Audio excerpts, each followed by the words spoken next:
আইও দৌড় ভাই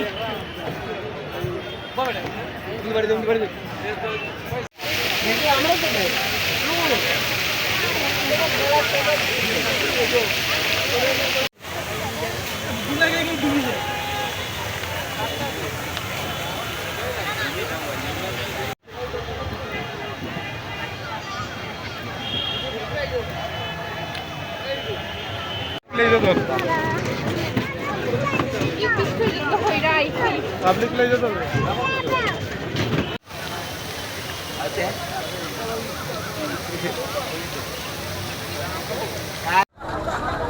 ঈদুল আজহা উপলক্ষে বাংলাদেশ ট্যুরিস্ট কর্তৃক শ্রীমঙ্গল জোন কর্তৃক ট্যুরিস্ট এলাকায় পর্যাপ্ত দর্শনার্থীদের নির্বিঘ্নে যাতে যাতায়াত এবং ঘোরাঘুরি করতে পারে তার জন্য ট্যুরিস্ট পুলিশ আইন শৃঙ্খলা ব্যবস্থার জন্য পর্যাপ্ত পরিমাণে নিয়োগ করা হয়েছে।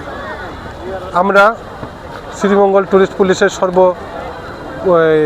সবগুলো পয়েন্টে নিয়োজিত আছে যাতে দর্শনার্থীদের কোনো ধরনের অসুবিধা না হয়। এবারের ঈদুল আজহা উপলক্ষে দর্শনার্থী প্রচুর আনন্দ উদ্দীপনা নিয়ে ট্যুরিস্ট স্পটগুলো ঘুরে বেড়াচ্ছেন। এখনও পর্যন্ত কারো কোনো ধরনের কোনো অভিযোগ নাই। সবাই শান্তি শৃঙ্খলাভাবে নির্বিঘ্নে পর্যটন দর্শন করিতেছে।